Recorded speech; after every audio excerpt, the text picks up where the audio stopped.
ಶ್ರೀ ಗುರುಭ್ಯೋ ನಮಃ. ಶಾಂಕರ ಭಾಷ್ಯಕ್ಕನುಸಾರವಾಗಿ ಅಧಿಕರಣ ವ್ಯವಸ್ಥೆ ಮತ್ತು ಸೂತ್ರಗಳ ಅರ್ಥ ಏನೇನಿದೆ ಅಂತ ಅನ್ನೋದನ್ನು ಈಗ ನೋಡೋಣ. ಆಚಾರ್ಯರ ಸಿದ್ಧಾಂತಕ್ಕನುಸಾರವಾಗಿ ಪದ್ಮನಾಭ ತೀರ್ಥರು ಮತ್ತೆ ತ್ರಿವಿಕ್ರಮ ಪಂಡಿತರು ಒಂದು ರೀತಿ ಅಧಿಕರಣ ವ್ಯವಸ್ಥೆ ಮಾಡಿದ್ದಾರೆ, ಜಯತೀರ್ಥರು ಒಂದು ಬೇರೆ ರೀತಿ ಅಧಿಕರಣ ವ್ಯವಸ್ಥೆ ಮಾಡಿದ್ದಾರೆ ಅನ್ನೋದು ನಾವು ಹಿಂದೆ ನೋಡಿದ್ದೇವೆ. ಜ್ಯೋತಿಷ್ ಚರಣಾಭಿಧಾನಾತ್ ಅಂತ ಅನ್ನೋದು ಜ್ಯೋತಿರಧಿಕರಣ ಜಯತೀರ್ಥರ ದೃಷ್ಟಿಯಲ್ಲಿ. ಮತ್ತೆ ಛಂದೋಭಿಧಾನ ನೀತಿಚೆಯನ್ನ ಭೂತಾದಿಪಾದ ವ್ಯಪದೇಶೋಪಗತಶ್ಚ ಉಪದೇಶ ಭೇದಾತಿ ಮೂರು ಸೇರಿ ಇದು ಇನ್ನೊಂದು ಅಧಿಕರಣ, ಗಾಯತ್ರಿ ಅಧಿಕರಣ. ಇದು ಜಯತೀರ್ಥರ ದೃಷ್ಟಿ. ಆದರೆ ಪದ್ಮನಾಭ ತೀರ್ಥರು ಮತ್ತು ತ್ರಿವಿಕ್ರಮ ಪಂಡಿತರು ಎಲ್ಲರೂ ಸೇರಿ ಜ್ಯೋತಿಷ್ ಚರಣಾಭಿಧಾನಾತ್ ಅನ್ನೋ ಸೂತ್ರವನ್ನು ಸೇರಿಸಿ ಒಟ್ಟು 4 ಸೂತ್ರಗಳು ಒಂದು ಅಧಿಕರಣ ಮಾಡಿದ್ದಾರೆ, ಜ್ಯೋತಿರ್ಗಾಯತ್ರಿ ಅಧಿಕರಣ. ಅದೇ ಥರ ಶಾಂಕರ ಭಾಷ್ಯದಲ್ಲಿ ಕೂಡ ಈ 4 ಸೂತ್ರಗಳು ಸೇರಿ ಒಂದು ಅಧಿಕರಣ, ಅದೇ ಜ್ಯೋತಿಷ್ ಚರಣಾಭಿಧಾನಾತ್ ಅಂತ ಮೊದಲನೇದು. ಜ್ಯೋತಿಷ್ ಚರಣಾಭಿಧಾನಾತ್ ಸೂತ್ರಕ್ಕೆ ಏನು ಅರ್ಥ ಹೇಳ್ತಾರೆ ಅವರು ಛಾಂದೋಗ್ಯ ಉಪನಿಷತ್ತಿನ ಹಿನ್ನೆಲೆಯನ್ನೇ ತಗೊಂಡಿದ್ದಾರೆ. ಈ ಛಾಂದೋಗ್ಯ ಶ್ರುತಿಯಲ್ಲಿ ಹೇಳಲ್ಪಟ್ಟಂತಹ ಜ್ಯೋತಿ ಇದೆಯಲ್ಲ, ಅದು ಯಾವುದು? ಈಗೊಂದು ಪ್ರಶ್ನೆ ಇಲ್ಲಿ ಮೊದಲು. ಈ ಅಗ್ನಿಯಾದಿ ಜ್ಯೋತಿಷ ಆಗಬೇಕು ಅಂತ ಪ್ರಶ್ನೆ, ಅದಲ್ಲ ಬ್ರಹ್ಮನೇ ಆಗಬೇಕು ಅಂತ ಉತ್ತರ. ಆ ಛಾಂದೋಗ್ಯ ಉಪನಿಷತ್ತಿನ ಹೇಳಲ್ಪಟ್ಟಂತಹ ಜ್ಯೋತಿ ಅದು ಅಗ್ನಿಯಾದಿ ಜ್ಯೋತಿಸ್ಸು ಅಂತ ಯಾರಾದ್ರು ಹೇಳಿದ್ರೆ ಅದು ಹಾಗಲ್ಲ.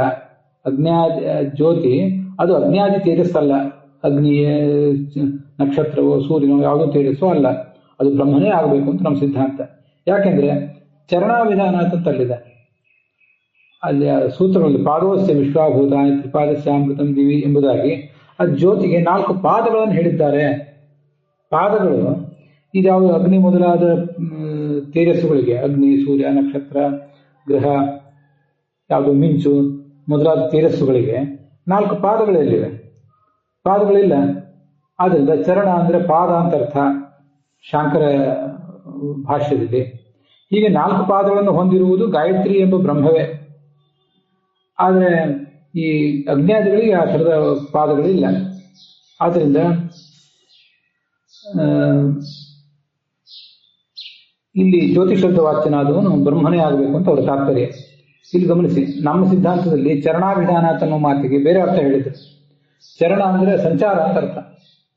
ಈ ನಮ್ಮ ಮನಸ್ಸು, ನಮ್ಮ ಕಿವಿ, ಕಣ್ಣು ಮೊದಲಾದೆಲ್ಲವೂ ಕೂಡ ಭಗವಂತನನ್ನು ಬಿಟ್ಟು ದೂರವೇ ಚರಣ ಮಾಡ್ತಾ ಇದೆ, ಸಂಚಾರ ಮಾಡ್ತಾ ಇದೆ. ಅದೆಲ್ಲೋ ಸಂಚಾರ ಮಾಡ್ತಾ ಇದೆ, ಎಲ್ಲೋ ಮೇಲಿಕ್ಕೆ ಹೊರಟಿದೆ. ಚರಣ ಅಂದ್ರೆ ಮೇಯುವುದು ಅಂತನೂ ಅರ್ಥ. ಹಾಗೊಂದು ಅರ್ಥ ಹೇಳಿದ್ದೆ ಹಿಂದೆ. ವಿಮೇಕರಣ ಪದಯತೋ ವಿಚಕ್ಷುರ್ವೀದಂ ಜ್ಯೋತಿರ್ಹೃದಯಾಹಿತಂ ಯತ ಅಂತ ವೇದ ಮಂತ್ರ ಇಟ್ಕೊಂಡು ಚರಣ ಅಂದ್ರೆ ಪಾದ ಒಂದು ಕ್ವಾರ್ಟರ್ ಅಂತ ಅರ್ಥ ಅಲ್ಲ. ಚರಣ ಅಂದ್ರೆ ಸಂಚಾರ ಮಾಡುವುದು ಅಂತ ಅರ್ಥ. ಇದು ನಮ್ಮ ಸಿದ್ಧಾಂತ. ಅವರಲ್ಲಿ ಚರಣ ಅಂದ್ರೆ ಪಾದ ಅಂತ ಅರ್ಥ ಇಟ್ಕೊಂಡಿದ್ದಾರೆ. ಅಂತೂ ಸಿದ್ಧಾಂತಕ್ಕೆ ಅದು ವಿರೋಧ ಏನಲ್ಲ, ಆದ್ರೆ ಮುಂದೆ ಪುನರುಕ್ತಿ ಬರ್ತದೆ ಅಂತ ಸಮಸ್ಯೆ ಅಷ್ಟೇ.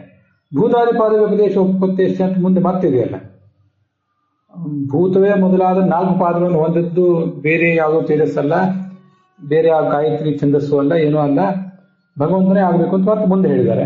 ಈಗಲೇ ನೀವು ಚರಣ ಅನ್ನೋ ಶಬ್ದಕ್ಕೂ ಪಾದ ಅಂತಲೇ ಅರ್ಥ ಹೇಳಿದ್ರೆ, ಅಲ್ಲಿ ಮುಂದೆ ಪಾದ ಅನ್ನೋ ಶಬ್ದಕ್ಕೂ ಅದೇ ಅರ್ಥ ಹೇಳಿದ್ರೆ ಎರಡಕ್ಕೂ ವ್ಯತ್ಯಾಸ ಏನು? ಅದಷ್ಟೇ ಶಂಕರ ಭಾಷ್ಯದ ದೋಷ. ಅದನ್ನ ಹಿಂದೆನೂ ನೋಡಿದ್ದೀವಿ ನಾವು, ಈಗ ಇನ್ನೊಂದ್ಸರಿ ನೋಡ್ತಾ ಇದ್ದೀವಿ ಅಷ್ಟೇ. ಸರಿ, ಅದೊಂದು ಜ್ಯೋತಿಷಬ್ದ ವಾಚ್ಯವಾದ ಬ್ರಹ್ಮನೇ ಹೊರತು ಬೇರೆ ಯಾವುದೋ ತೇಜಸ್ಸ ಅಲ್ಲ. ಛಂದೋಭಿಧಾನ ನೀತಿಚೆಯನ್ನ ಅನ್ನೋ ಸೂತ್ರಕ್ಕೆ ಹೀಗರ್ಥ. ಇದರಲ್ಲಿ ಅವ್ರು ಪ್ರಶ್ನೆ ಮಾಡ್ತಾರೆ, ಈ ಜ್ಯೋತಿ ಆದದ್ದು ಬ್ರಹ್ಮ ಅಂತ ನೀವು ಹೇಳಿದ್ರಿ, ಜ್ಯೋತಿಷ್ ಶಬ್ದ ವಾಚ್ಯವಾದ್ದು ಬ್ರಹ್ಮ ಅಂತ ನೀವು ಹೇಳಿದ್ರಿ. ಪೂರ್ವ ಪಕ್ಷದವರು ಪ್ರಶ್ನೆ ಮಾಡ್ತಾರೆ, ಈಗ ಅದು ಸರಿಯಲ್ಲ. ನಿಮ್ದೇನು ಪ್ರಶ್ನೆ? ಈ ಉಪನಿಷತ್ತಿನಲ್ಲಿ ಜ್ಯೋತಿಷನ್ನು ಹೇಳುವುದಕ್ಕಿಂತ ಮುಂಚೆ ತ್ರಿಪಾದಸ್ಯಾಮೃತಂ ದಿವಿ ಅಂತ ಆ ಬ್ರಹ್ಮನ 4 ಪಾದಗಳಿಂದ ಕೂಡಿದ ಬ್ರಹ್ಮನ ಪ್ರಸ್ತಾವ ಇರುವುದರಿಂದ ಜ್ಯೋತಿ ಎಂದು ಬ್ರಹ್ಮವೇ ಆಗಬೇಕು ಹೊರತು ಬೇರೆ ಯಾರು ಅಲ್ಲ ಅಂತ ನೀವು ಅಭಿಪ್ರಾಯಪಟ್ರಿ, ನೀವು ಅದ್ವೈತಿಗಳು.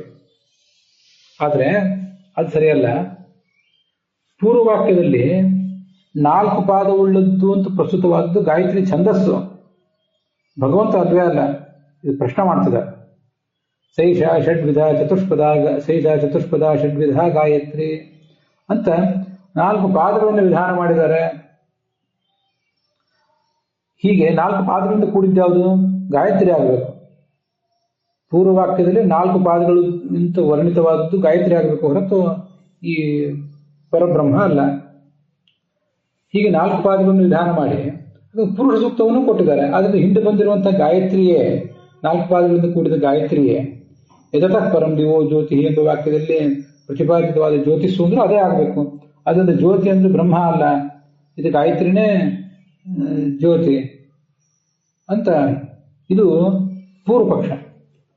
ಅದು ಜ್ಯೋತಿ ಛಂದೋಭಿಧಾನಾತ್ ಅಂತ ಇಷ್ಟು ಪೂರ್ವ ಪಕ್ಷ. ಅದು ಛಂದೋಭಿಧಾನಾತ್ ನ ಇತಿ ಅಂತ ಪೂರ್ವ ಪಕ್ಷ.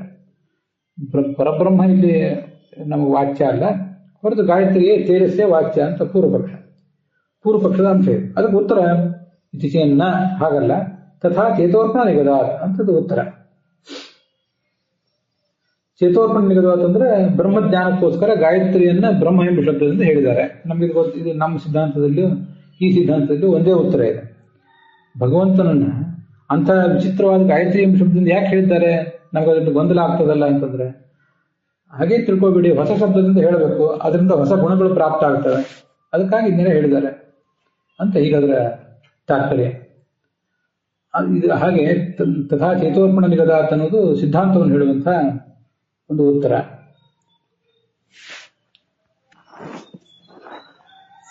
ಆ 131ನೇ ಪುಟದಲ್ಲಿ ಬ್ರಹ್ಮ ಪ್ರಪಂಚಕ್ಕೆ ಕಾರಣ ಅಂತಿದ್ದೇನಲ್ಲ, ಅದ್ವೈತ ಸಿದ್ಧಾಂತವನ್ನು ವಿವರಿಸಿದ್ದಾರೆ. ಈ ಪ್ರಪಂಚಕ್ಕೆ ಬ್ರಹ್ಮ ಅನ್ನೋದೊಂದು ಕಾರಣ. ಆ ಪರಮಾತ್ಮ ಅವ್ಯಕ್ತ, ಆದ್ರೆ ಈ ಭಗವಂತ ಅನ್ನೋನು ಈ ಪ್ರಪಂಚದ ರೂಪದಿಂದ ವ್ಯಕ್ತನಾಗ್ತಾನೆ. ಆ ಬ್ರಹ್ಮ ಅನ್ನೋದು ಹೀಗೆ ವ್ಯಕ್ತ ಆಗ್ತದೆ. ಇದು ಸ್ವಲ್ಪ ನೀವು ಗಮನಿಸಬೇಕು. ಸಕಲ ಪ್ರಪಂಚವೂ ಕೂಡ ಬ್ರಹ್ಮನ ಕಾರ್ಯ ಅಂತ ಹೇಳುವುದು ಏನಿದೆಯಲ್ಲ, ಅದು ನಿಮ್ಗೆ ಈಗಾಗಲೇ ಗೊತ್ತಿರ್ತದೆ, ನೀವು ಶಾಸ್ತ್ರಗಳನ್ನು ಓದೋರಿಗೆ. ಅದು ಕಾರ್ಯ ಅಂತ ಹೇಳುವುದು ಏನರ್ಥ? ಮಿಥ್ಯಾ ಅಲ್ವಾ? ಜಗತ್ತು ಪ್ರಪಂಚ ಎಲ್ಲ ಮಿಥ್ಯಾ ಅಲ್ವಾ? ಮಿಥ್ಯಾ ಆದ ಕಾರ್ಯ ಏನಂತ ಪ್ರಶ್ನೆ ಬಂತು. ಕಪ್ಪೆ ಚಿಪ್ಪಿನಲ್ಲಿ ಬೆಳ್ಳಿ ಕಂಡ್ರೆ, ಹಗ್ಗದಲ್ಲಿ ಹಾವು ಕಂಡ್ರೆ, ಆ ಹಾವು ಅನ್ನೋದು ಹಗ್ಗದ ಕಾರ್ಯ ಅಂತ ಯಾರು ಹೇಳೋದಿಲ್ಲ. ಮತ್ತೆ ಬೆಳ್ಳಿ ಅನ್ನೋದು ಕಪ್ಪೆ ಚಿಪ್ಪಿನ ಕಾರ್ಯ ಅಂತ ಯಾರು ಹೇಳೋದಿಲ್ಲ. ಇದೇನು ಕಾರ್ಯ ಅಂದ್ರೆ ಏನು ಅಂತ ಪ್ರಶ್ನೆ ಬಂದ್ರೆ, ನಮಗೀಗ ಇನ್ನೊಂದು ಕಾರ್ಯವನ್ನು ನಾವು ಗಮನಿಸಬೇಕು. ಮಣ್ಣಿನ ಕಾರ್ಯ ಘಟ, ಬಂಗಾರದ ಒಂದು ತುಣುಕು ಅದರ ಕಾರ್ಯ ಅದರ ಆಭರಣ, ಮರ ಮುಟ್ಟು ಅದರ ಕಾರ್ಯ ಪೀಠೋಪಕರಣ. ಅಲ್ಲೆಲ್ಲ ಉಪಾದಾನ ಕಾರಣ ಮತ್ತು ಉಪಾದೇಯ ಅಂತ ಎರಡು ಶಬ್ದ ಪ್ರಯೋಗ ಮಾಡ್ತಾರೆ. ಉಪಾದಾನ ಕಾರಣ ಅಂದ್ರೆ ಮೆಟೀರಿಯಲ್ ಕಾಸ್ ಅಂತ ಅರ್ಥ, ಅದರ ಒರಿಜಿನಲ್ ಮೆಟೀರಿಯಲ್. ಉಪಾದೇಯ ಅಂದ್ರೆ ಅದರ ಪ್ರಾಡಕ್ಟ್ ಅಂತ ಅರ್ಥ. ಇವು ನಮಗೆ ಜಗತ್ತಿನಲ್ಲಿ ಗೊತ್ತಿವೆ. ಈ ನಡುವೆ ಈ ಅದ್ವೈತದಲ್ಲಿ ಒಂದು ಶಬ್ದ ಪ್ರಯೋಗ ಮಾಡ್ತಾರೆ, ವಿವರ್ತ ಅಂತ ಹೇಳಿ. ಜಗತ್ತು ಬ್ರಹ್ಮನ ವಿವರ್ತ ಅಂತ ಈಗ ಒಂದು ಶಬ್ದ ಪ್ರಯೋಗ ಮಾಡ್ತಾರೆ. ಅದನ್ನ ಇಲ್ಲಿ ಹೇಳ್ತಿದ್ದಾರೆ ಅಷ್ಟೇ. ಅದು ಈ ವಿವರ್ತ ಅಂದ್ರೆ ಏನು? ಈ ಕಡೆ ಪೂರ್ಣ ಗಡಿಗೆಯಿಂದ ಮಣ್ಣು ಹೇಗೋ, ಮಣ್ಣಿನಿಂದ ಗಡಿಗೆ ಹೇಗೋ ಹಾಗೆ ಪೂರ್ಣ ಸತ್ಯವೂ ಅಲ್ಲ, ಆ ಥರ ಮತ್ತಿನ್ನ ಅಸತ್ಯವೂ ಅಲ್ಲ, ಒಂದು ವ್ಯಾವಹಾರಿಕ ಸತ್ಯ ಅಂತ ಏನೋ ಒಂದು ರೀತಿ ಬ್ಯಾಲೆನ್ಸ್ ಮಾಡ್ಲಿಕ್ಕೆ ಹೋಗ್ತಾರೆ. ಅದಕ್ಕೆ ಪ್ರಮಾಣಗಳಿಲ್ಲ, ಅದು ಅಸಮರ್ಥನೀಯ, ಅದು ವಿಚಾರ ಬೇರೆ. ಅಂತೂ ಕಾರಣಂ ಪರಿಣಾಮೇತ ಅಂತ ಹೀಗೆ ಇದರಲ್ಲೆಲ್ಲ ಮಧ್ವ ವಿಷಯದಲ್ಲಿ 15ನೇ ಸರ್ಗದಲ್ಲಿ ಅಲ್ಲಿ ವರ್ಣನೆ ಮಾಡ್ತಿರ್ತಾರೆ. ವಿವರ್ತ, ಜಗತ್ತು ಬ್ರಹ್ಮನ ವಿವರ್ತ ಅಂತ ಒಂದು ಹೊಸ ವಿವರ್ತ ಅನ್ನೋದು ಶಬ್ದ ಪ್ರಯೋಗ, ಪಾರಿಭಾಷಿಕ ಪ್ರಯೋಗ ಮಾಡ್ತಾರೆ. ಕಾರ್ಯವಾದ ಪ್ರಪಂಚದ ರೂಪದಿಂದ ಅದು ವ್ಯಕ್ತ ಆಗ್ತದೆ. ಅಂದ್ರೆ ಬ್ರಹ್ಮನ ಸಕಲ ಪ್ರಪಂಚವು ಬ್ರಹ್ಮನ ಕಾರ್ಯ ಅಂದ್ರೆ ವಿವರ್ತ ಎಂಬ ಕಾರ್ಯ ಅಂತ ಅರ್ಥ ಗಮನದಲ್ಲಿ ಅಷ್ಟೇ. ಆಯ್ತು. ಹಾಗಾದ್ರೆ ಸರ್ವಂ ಖಲ್ವಿದಂ ಬ್ರಹ್ಮ ಅಂತ ಈ ದೃಷ್ಟಿಯಿಂದ ಹೇಳೋದು. ಈ ಜಗತ್ತೆಲ್ಲವೂ ಬ್ರಹ್ಮ ಅಂದ್ರೆ ಜಗತ್ತೆಲ್ಲವೂ ಬ್ರಹ್ಮನ ಕಾರ್ಯ. ನಾವು ಬಂಗಾರ ಆಭರಣವನ್ನು ನೋಡಿ ಬಂಗಾರ ಅಂತಾನೆ ಹೇಳ್ತೀವಲ್ಲ, ಅದನ್ನು ಇದೇನು ಅಂತ ಹೇಳಿದ್ರೆ ಬಂಗಾರ ಅಂತಾರೆ ಯಾರಾದ್ರು ಮೊದಲು. ಹಾಗೆ ಜಗತ್ತನ್ನು ನೋಡಿದ್ರೆ ಬ್ರಹ್ಮ ಅಂತ ಹೇಳಿದ್ದಾರೆ. ಯಾಕಂದ್ರೆ ಬ್ರಹ್ಮನ ವಿವರ್ತ ಈ ಜಗತ್ತಾದ್ರಿಂದ. ಅದರಂತೆ ಯದ್ವೈ ತದ್ ಬ್ರಹ್ಮ, ಈ ಜಗತ್ತಿನಲ್ಲಿ ಏನಿದೆ ಯದ್ವೈ, ಅಲ್ಲಿ ಏನು ಈ ಹಿಂದೆ ಬಂದಿದೆಯಲ್ಲ ಗಾಯತ್ರಿ, ಅದೇ ಬ್ರಹ್ಮ ಅಂತ ವರ್ಣನೆ ಮಾಡಿದ್ದಾರೆ. ಅದನ್ನ ಮುಂದೆ ಸ್ಪಷ್ಟೀಕರಿಸಿದ್ದಾರೆ. ಬೇರೆ ಬೇರೆ ಕಡೆ ಬಂದಿರುವ ಮಾತುಗಳು ಅಲ್ಲೇ ಎಲ್ಲ ಕಡೆ. ಗಾಯತ್ರಿ ವಾ ಇದಂ ಸರ್ವಂ, ಗಾಯತ್ರಿಯೇ ಈ ಜಗತ್ತೆಲ್ಲವೂ ಆಗಿದೆ. ಇದೆಲ್ಲವೂ ಗಾಯತ್ರಿಯೇ ಆಗಿದೆ ಅನ್ನೋದು ಹೇಗೆ ಅಂದ್ರೆ, ಗಾಯತ್ರಿ ಅಂದ್ರು ಬ್ರಹ್ಮ ಅಂದ್ರು ಒಂದೇ ಅರ್ಥ. ಛಂದಸ್ಸುಗಳಿಗೆ ಬ್ರಹ್ಮನ ಅಭೇದವನ್ನು ಹೇಳುವುದು ಅಂದ್ರೆ ಅರ್ಥ ಏನು? ಛಂದಸ್ಸು ಬ್ರಹ್ಮನಿಂದ ಅಭಿನ್ನ, ಘಟಪಟಾದಿಗಳು ಬ್ರಹ್ಮನಿಂದ ಅಭಿನ್ನ, ಎಲ್ಲವೂ ಕೂಡ ಬ್ರಹ್ಮನ ವಿವರ್ತ. ಇವೆಲ್ಲವೂ ಛಂದಸ್ಸು, ವೇದ, ಯಜ್ಞ ಎಲ್ಲವೂ ಬ್ರಹ್ಮನ ವಿವರ್ತವೆ. ಆ ಥರ ಬೇರೆ ಬೇರೆ ಕಡೆ ಕಂಡಿದೆ. ಶೈಷ ವಿರಾಡನ್ನಾದಿ ಅಂತ ಛಾಂದೋಗ್ಯ ಉಪನಿಷತ್ತಿನ 4ನೇ ಅಧ್ಯಾಯದಲ್ಲಿ ಇತ್ಯಾದಿ ವರ್ಣನೆ ಬಂದಿದೆ. 10 ಅಕ್ಷರದ ಛಂದಸ್ಸು ಈ ವಿರಾಟ್ ಛಂದಸ್ಸು, ಅದನ್ನೇ ಬ್ರಹ್ಮ ಅಂತ ವರ್ಣನೆ ಮಾಡಿದ್ದಾರೆ. ಆದ್ರೆ ಎಲ್ಲದೂ ಅರ್ಥ ಬ್ರಹ್ಮನ ವಿವರ್ತ ಅಂತ ಅರ್ಥ. ಹಾಗೆ ಗಾಯತ್ರಿ ಕೂಡ ಬ್ರಹ್ಮನ ವಿವರ್ತ ಅಂತ ಅರ್ಥ. ಇದು ಶಾಂಕರ ಭಾಷ್ಯ. ಅಲ್ಲಿಗೆ ಈ ಭಾಗ ಸಮಾಪ್ತ ಆಗಿದೆ.